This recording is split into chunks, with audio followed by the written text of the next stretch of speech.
Make sure to keep up.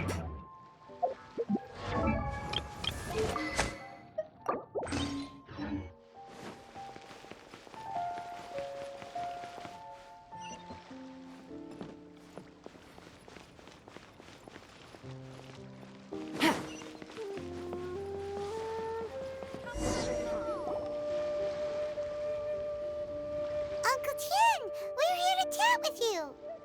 Oh? What a lovely surprise. Welcome. Hoishin, why don't you go downstairs and get the shopkeeper to make us a fresh pot of tea?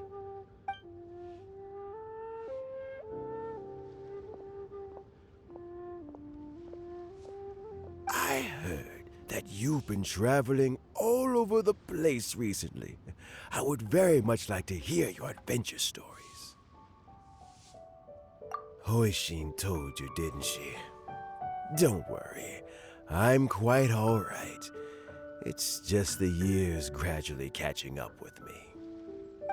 As I grow older, I'm starting to find that with many things, though the mind is willing, the flesh is weak. Especially recently, I've noticed a rather drastic drop in my energy levels. I am still very much in good standing as the tianshu today. Nevertheless, I wish to pass on the position before my mental acuity begins to decline beyond redemption. How difficult is it to transfer the tianshu position? Oh, well, you see, the tianshu is a rather unique position among the Liyue Qixing. Historically speaking, the tianshu rarely appears in public.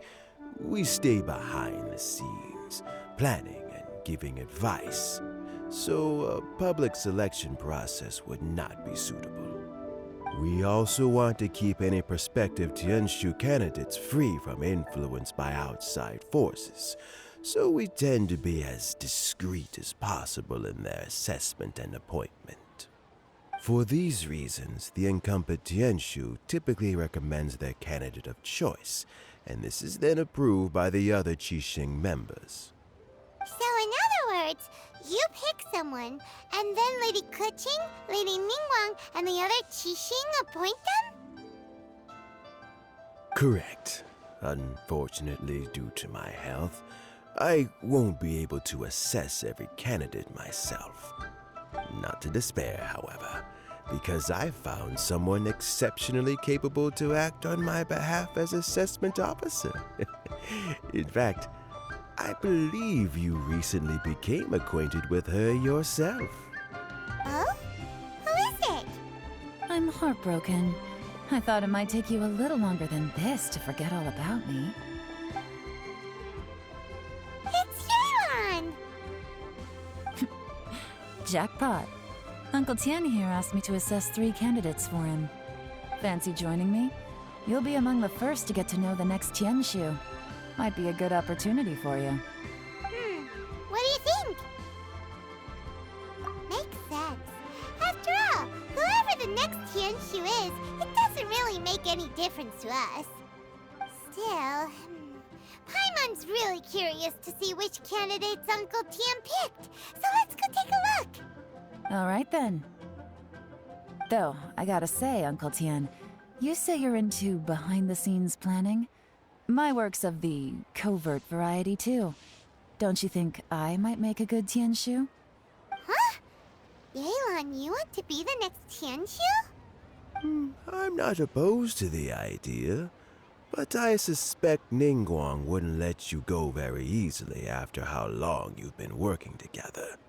So, how about this? If your investigation reveals that none of the other candidates are qualified for the position, I'll recommend you for the job. Deal.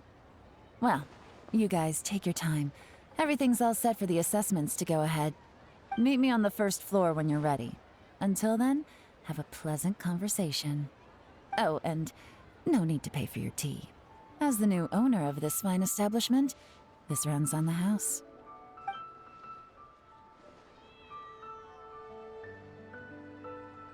You're all set?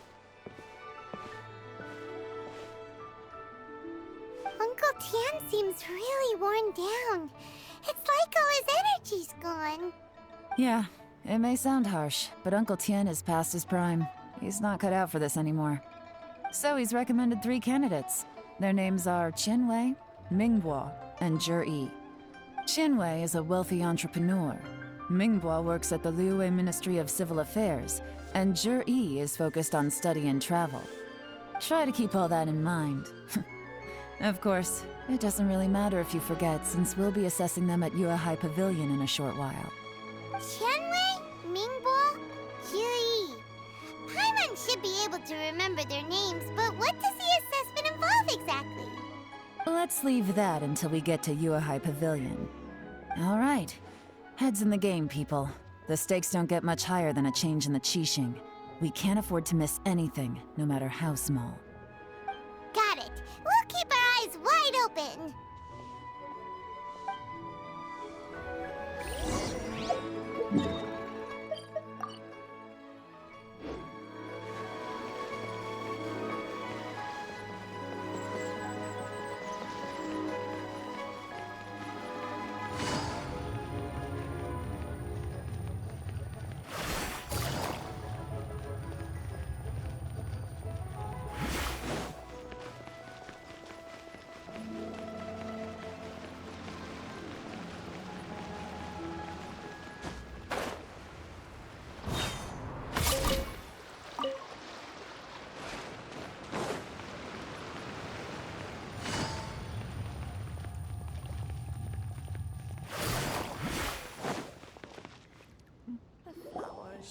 My legs are getting sore.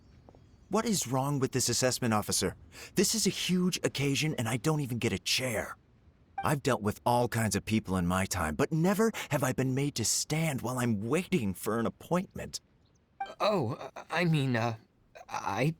think it's fine. That's called being complacent. If you're happy to just accept the way things are, you'll never be able to change anything in the future. Oh, come on. That's just... Now you're just being unreasonable. All right, you two. Let's not get into a big argument over this.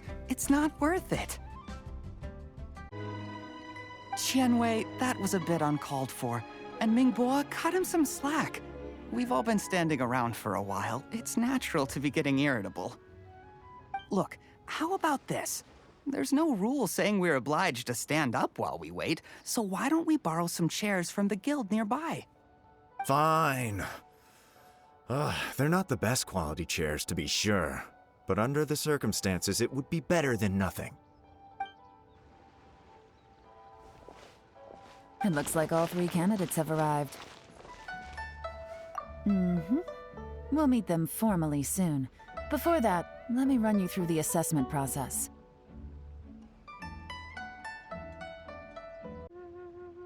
I've split it into 2 stages: current affairs and planning, and face-to-face interview. In the first stage, candidates are required to submit a manifesto for Liyue's development. In the second stage, we will ask them some questions in person. Writing a manifesto takes time, so I informed them of this requirement in advance. These are the reports they submitted. Wow. One of them is really thick. It's also worth mentioning a stipulation I gave them. Whoever is appointed as the new tianshu will be expected to implement their plan as put forward in their manifesto.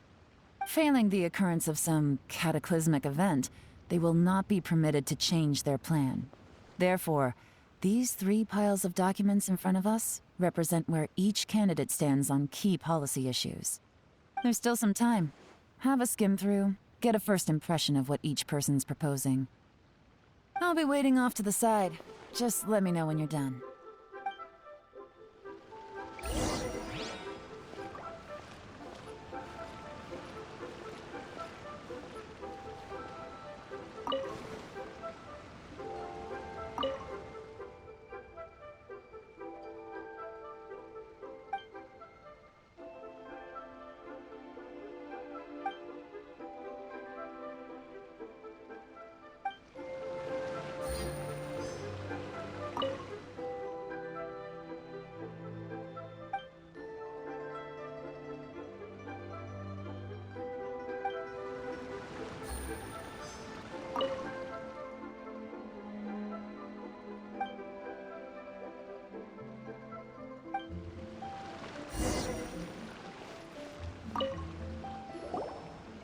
Finished, huh? What did you think? Everyone took it very seriously. Of course they did. They have the chance to be picked as the new tianshu, so you can bet they're putting their best foot forward. And keep in mind, whoever gets in has to execute their plan as written. Nobody wants to have any regrets. That's for me to know and you to find out. We can talk more after the interviews. We'll see the candidates now. Let's do one at a time. Start with Chenwei. Yes, ma'am.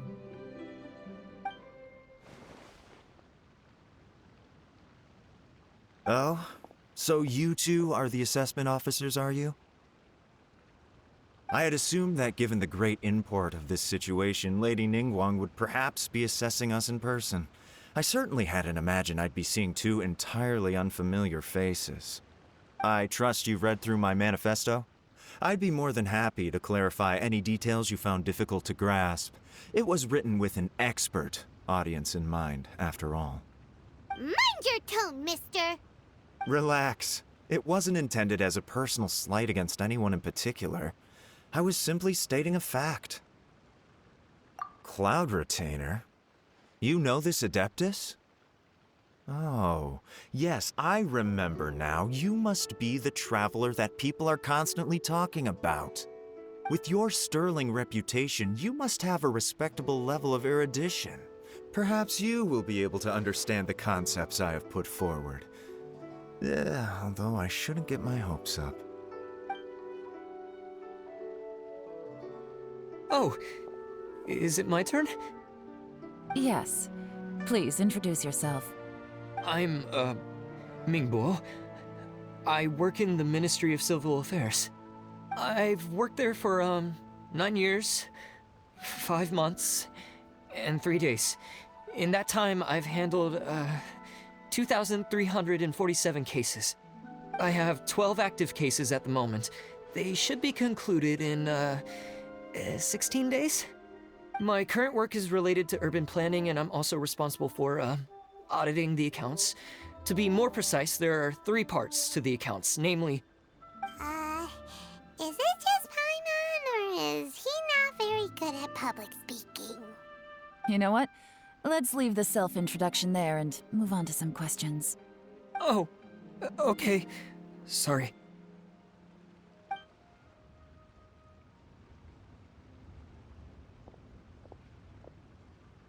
Hello. Not gonna lie, I'm feeling a little nervous. What would you like to know? You're here to assess me, so ask away and I'll answer your questions to the best of my ability. Your manifesto is very wide in its scope, but you don't seem to be personally involved in many of the specific fields. How can you be sure that you have the ability to put your plan into action? Very fair question. I completely understand where you're coming from. But I'm confident in my plan. I've visited many different places, talked to lots of people with far more expertise than myself, and my manifesto is the conclusion of these efforts. Of course, 2 different problems can be interconnected in very complicated ways, and you might reach 2 very contradictory conclusions depending on which one you're focusing on. What I've tried to do is strike a balance. In other words, present an optimal solution to all the problems as a whole. How do you plan to determine whether you are right or wrong about your proposed solution being the optimal one? A great question. Well, I'd start by having my colleagues and the secretaries of the Yuehai Pavilion evaluate any proposals before implementation. Post-implementation, it would all come down to the results. If it turned out that my judgment was to blame for poor results, I would take responsibility. Nice answer. All right, next question. He seems like a great guy. Everything he said was thoughtful and logical, and he was just a pleasure to listen to.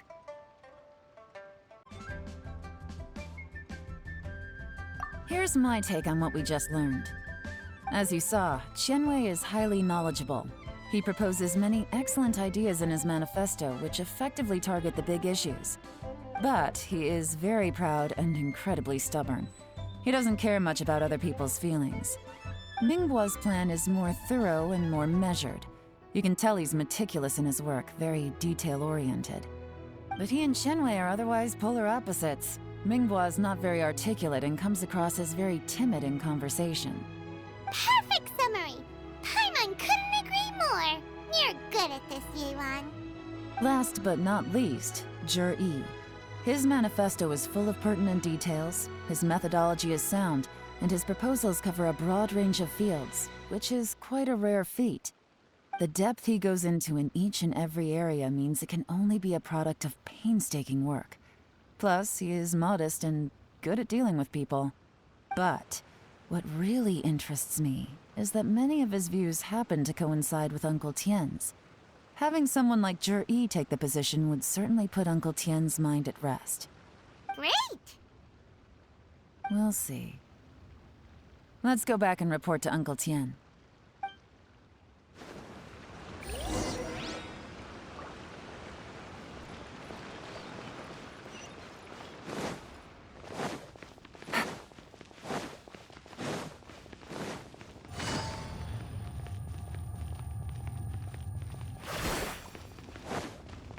Take it easy.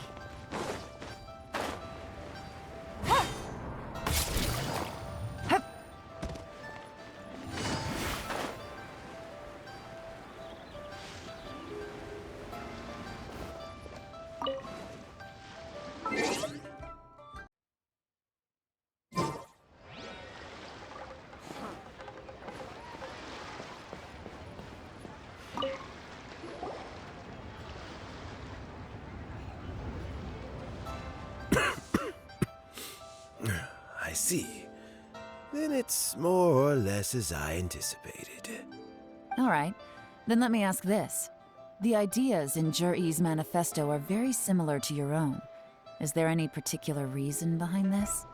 Oh, I didn't want to say anything when I gave you the list of candidates, for fear of affecting your judgment. But I can tell you now. Those 3 candidates have all studied under me in the past. It's only natural that they share some similarities with me. But Xin Wei went on to focus on his business, and Ming Guo has always been occupied with his work at the Ministry of Civil Affairs. Of all of them, Jur-E was with me for the longest duration. Whoa! So how did you get to know them all, Uncle Tian? Chen Wei was referred to me by an old friend. Ming Guo came to my attention in the course of my work, and as for Jur-E, I was pure happenstance. We first met while fishing, and gradually as we got to know each other, we started discussing all sorts of topics. Jur-E came from a poor family, and his parents died when he was very young. But he was a gifted student and a fast learner. He reminded me of a younger version of myself.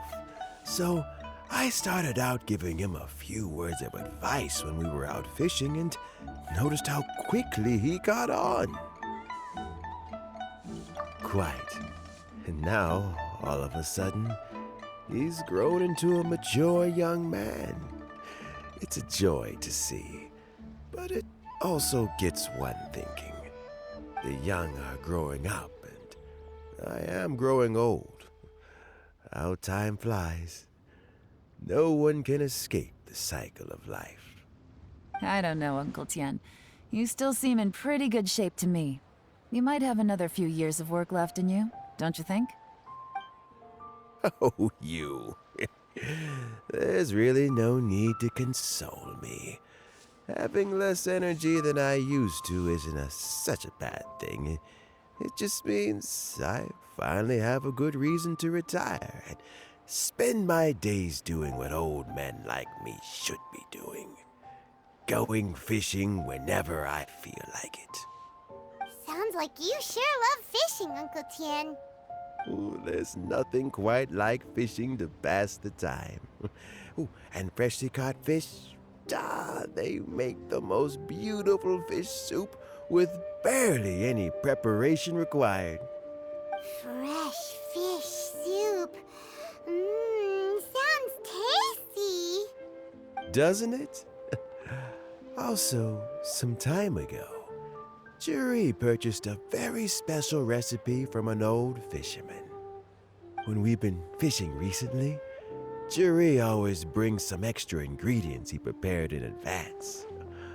Oh, the addition of these makes the soup taste even more wonderful. That flavor makes for a fond memory.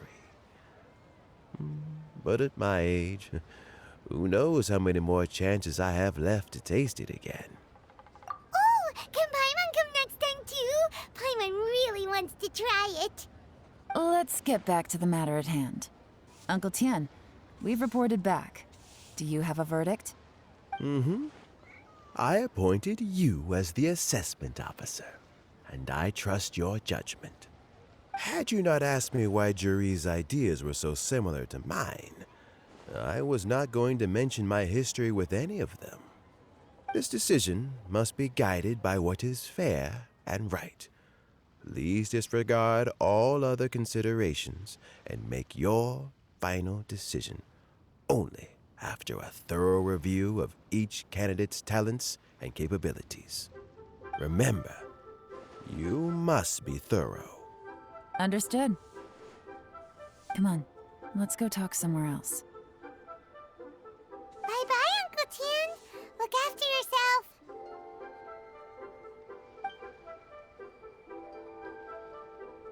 So, it's gonna be Juri, right? His manifesto was written well, and he's the best speaker. Easy. Let's not rush. There's no time limit for this assessment. Huh? So, are you gonna give them more tests or something? No, nothing like that. The assessment itself is complete. But let me give you a word of advice. Things are not always as they appear. The biggest no-no in intelligence work is to only get information from the person of interest themselves. The truth is almost always hidden beneath many layers of deception. You have to get information through many different channels. For example, Wenyuan, Shanghua. Yes? Lady Yelan, what are your orders? Ugh! Who are they? Where did they come from? Did they scare you? These two are Wenyuan and Shanghua. They work for me. As my trusted assistants, they are always standing guard nearby. They also perform various assignments as required. Shanghua is a business expert who gets his information by trading. Wenyuan relies on word of mouth. And there's also Upei, who's not here right now. That meathead must have been out there on sea surveillance for some time now. Is he all right? I seem to remember that he can't swim. Nothing can take that guy down. Certainly not a little wind and waves. Shanghua, visit all the commerce guilds and look into Qianwei's background. Wenyuan, go to the Ministry of Civil Affairs and look through Mingbo's work files. Yes, ma'am. So what about Juri? Juri, well, obviously, as the most promising candidate, we will be investigating him ourselves. Let's go to the docks first. Lots of people passing through there. You can find out all kinds of things. If we're looking for information, why don't we try talking to Bulai, the owner of Wanyu Boutique? He does business at the North Wharf. Maybe he has some news for us. That's actually not a bad idea. Let's go and ask him.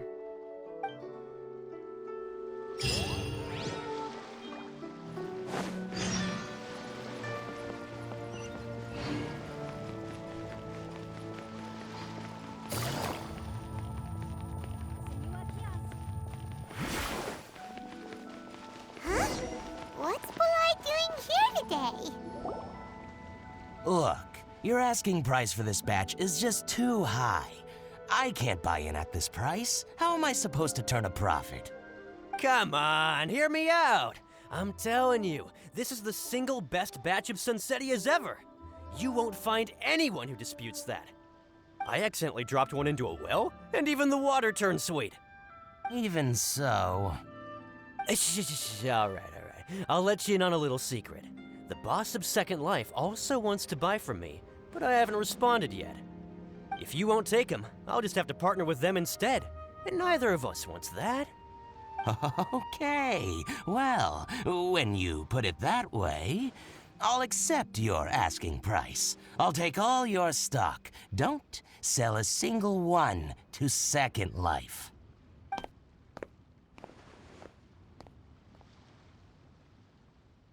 Oh, what are you doing here? And to be clear, these Sunsetias are mine. I got to them first. Don't get any ideas. Actually, we want to ask you about a guy called Juri. Have you heard of him before? Juri? Yes, he's quite well known. I've heard a story about him. They say he was born into poverty. His parents died when he was young, and he was treated cruelly by the local community.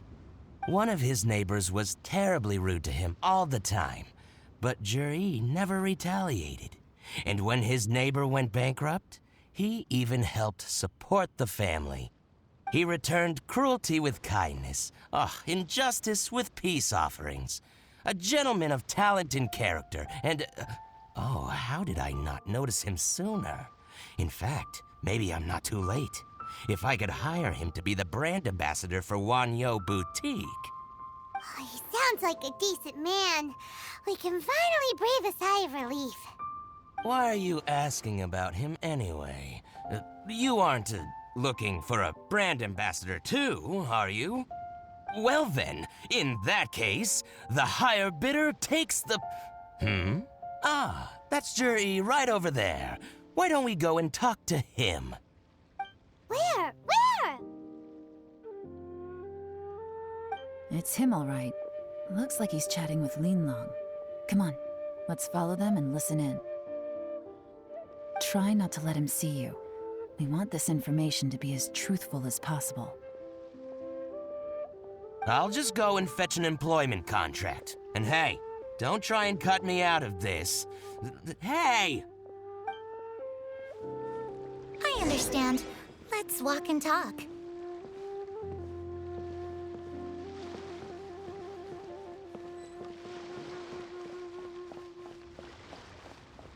So, you were looking to buy a wineware set?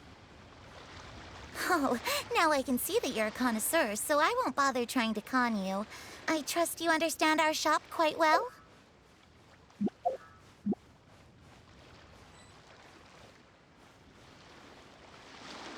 The truth is, an old friend of mine, who likes to have a drink now and then, he fancies himself as a man of... What's the hurry? Don't get too close, or he'll see you. My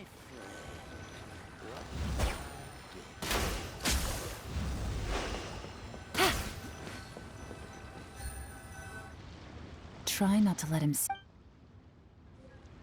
I understand. Let's walk and talk.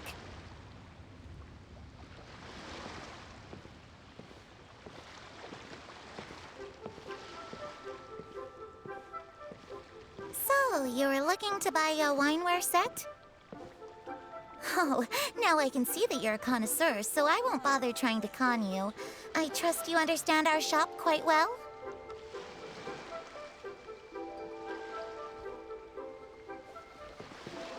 The truth is, an old friend of mine, who likes to have a drink now and then, he fancies himself as a man of culture, but doesn't care for needless extravagance. So I thought I might buy him a set of high-quality fakes. How very thoughtful of you. Leave it to me, then. Come and collect it at Shigu Antiques whenever is convenient.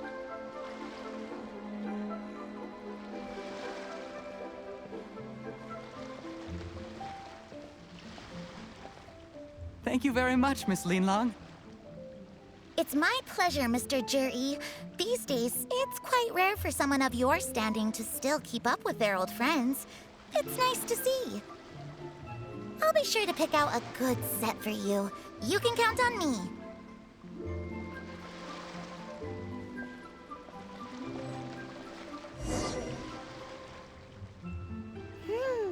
Juri seems to get along really well with everyone. Are you satisfied now, Yelan? Seems like everyone thinks Juri's a great guy. We shouldn't jump to conclusions just yet. Let's go check out the wharf where he usually goes fishing. Ugh,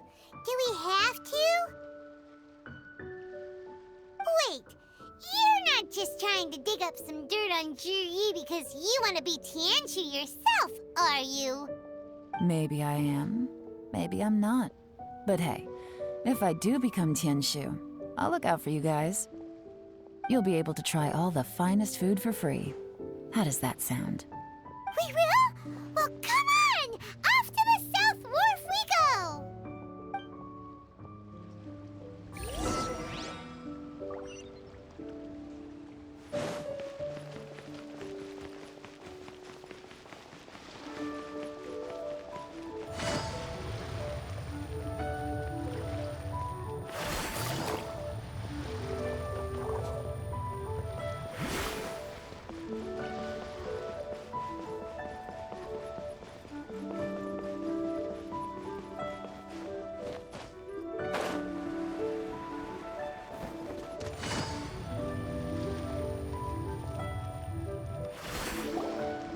The wharf is as busy as ever. I hear the anglers here sometimes sell their fish to the nearby fishmongers. Let's see what Uncle Soon has to say.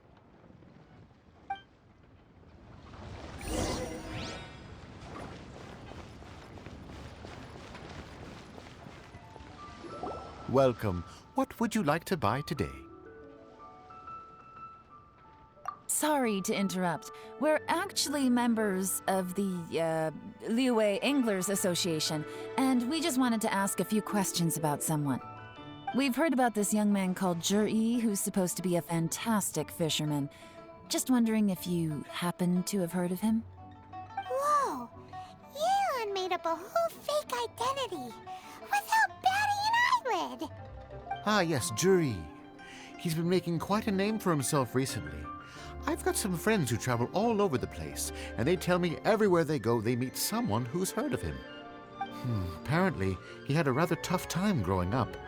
Had to work several jobs alongside his studies to make ends meet. How does that saying go? What doesn't kill you makes you stronger. Well, if there's anything to that logic, he's sure to be phenomenally successful one day. Yeah, we think so too! But I'm afraid your Anglers Association might be in for a disappointment. Oh? Why's that? He's good at a lot of things, but fishing isn't one of them. He fishes at the wharf and sells what he catches to me on occasion. His catches are always mediocre. Not terrible, but equally nothing to write home about. If you're looking to recruit some new members, though, I do know a few top anglers I could put you in touch with. That sounds fantastic. I've got a couple of other things to attend to right now, though, so why don't I come back some other time and we can chat over a drink? Sure thing. See you. Everywhere they go, they meet someone who's heard of him. Come on, let's keep asking around.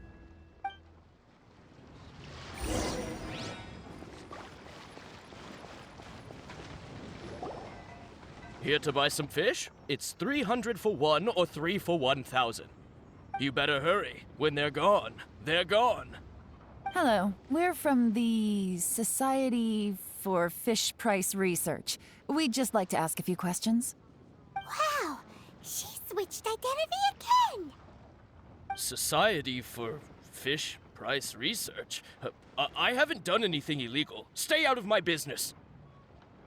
Please, don't worry. We're just here to conduct a simple survey.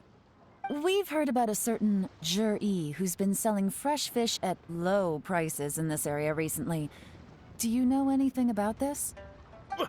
So this isn't about me. You should have said something, you know.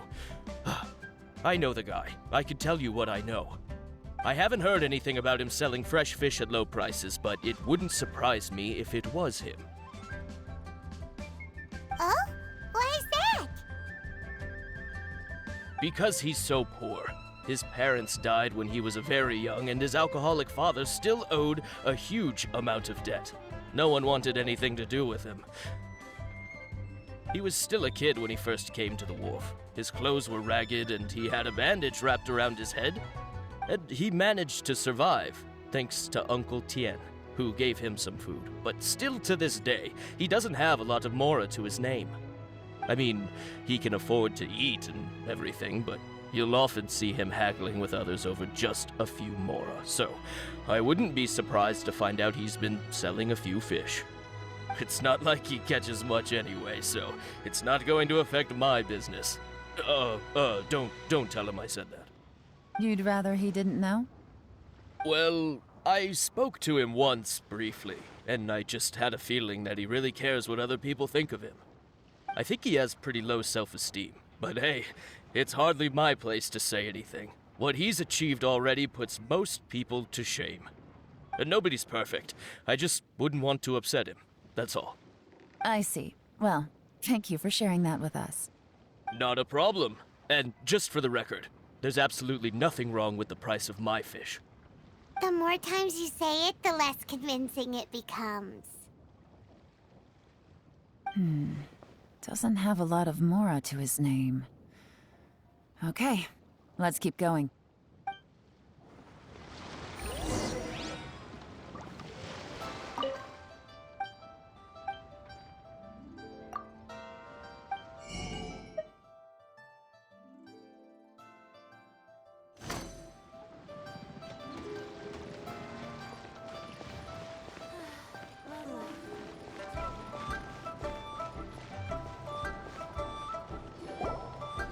Hey, it's you guys! Wait, what's the phrase? Oh yeah, honored to meet you. What brings you to me? The truth is, we are but newcomers to this territory. We heard tell of a great martial artist, Master Dugu, who knows everything there is to know. Hence, we sought you out to ask for your guidance. Really? People said I know everything there is to know? But of course, we also heard that Master Dugu is a kind and virtuous swordsman who never turns away anyone who comes with questions. Great! So what do you wish to know? Nothing happens on this street that I don't know about. Now she's lying to a kid. So, Master Dugu, have you heard of one by the name of Jur-E? Sure have. You mean that guy that all the grown-ups are talking about these days? I've heard many tales of Jury. For example, I can't remember. Probably 'cause it's nothing that important. I prefer stories about sword-fighting heroes. Oh, I can completely understand that. Then let me ask you this. Do you remember roughly when the grown-ups started talking about Jur-E? Oh yeah, I know that. It was about 2 or 3 months ago. Before that, people always used to talk about Jury in a kind of nasty tone of voice. But 2 or 3 months ago, suddenly everyone started to like him. Sometimes he gives me candies, so I'm glad that people are starting to like him now. Just as I thought. Huh? What do you mean? I mean, just as I thought, Master Dugu is indeed as kind and virtuous as the legends claim. I'm not that great. Oh yeah, one other thing. These days, there's a lot of people I've never seen before talking about Jury stories in the street. They seem like nice people. Oh, definitely. Great! So next time I see them, I'll say hi. And I guess I can share some of my candies with them too. Certainly. You can also tell my friend in Yanshang Tea House about what they're up to. I'm sure my friend would also like to say hi to them. Thank you, ma'am. You're welcome. Well then, fare thee well, Master Dugu. Until we meet again. Any of that sound strange to you? Strange? What was strange about it? Ji seems to have a great reputation. Uncle Soon and Uncle Gas spoke highly of him, and Dugu Shuo seems to like him too. True. But the issue is, where did his sudden celebrity come from? It almost seems too good to be true. Sudden? Too good to be true? What do you mean? So he returns cruelty with kindness and had to work to support his studies. These are the kinds of things that make someone well known in their hometown. But Uncle Soon said even his friends who travel far and wide hear about him wherever they go. That's a little over the top, if you ask me. Do you remember what Dugu Shuo said about Jur-E's stories? Clearly they left him with a good impression of the guy. But beyond that, he wasn't interested in the details. That's the reaction I would expect from any normal person. Plus, there's the fact that all this praise of Jur-E has only been happening within the last 2 or 3 months. His childhood, his studies, the thing with his neighbor, none of these are recent events. So why are these stories only going around now? When you put it like that, it is kinda strange. Of course, if that's all there was to it, I wouldn't look into it any further. Jur-E was born into a poor family. Paying people to get his stories out there is within the rules of the game as far as I'm concerned. The problem is, do you remember what Uncle Gao said about him? He's stayed poor his whole life. Everything he's earned he's either spent on studying, traveling, or paying off debts. I don't think he has the mora to pay for a publicity campaign. Right, and that changes everything. It can mean a powerful faction is trying to gain influence over the Liu at Xixing. That's the worst-case scenario. But all too often, the most pessimistic speculation turns out to be closest to the truth. Someone's trying to gain influence over the Qixing? That sounds serious. What should we do? Even if we asked Juri about it, surely there's no way he'd admit it. First, we need to find out who's supporting him. Don't worry, I've got a plan. Remember the current affairs and planning stage of the assessment? Since the successful candidate is duty-bound to implement their plan after taking office, their manifesto tells us their stance on key issues. Whoever is secretly helping Jur-E must be seeking to benefit from his actions after his appointment. So, we should be able to find some hints in Jur-E's manifesto on who we're dealing with. Come on, let's get back to Yanshang Tea House.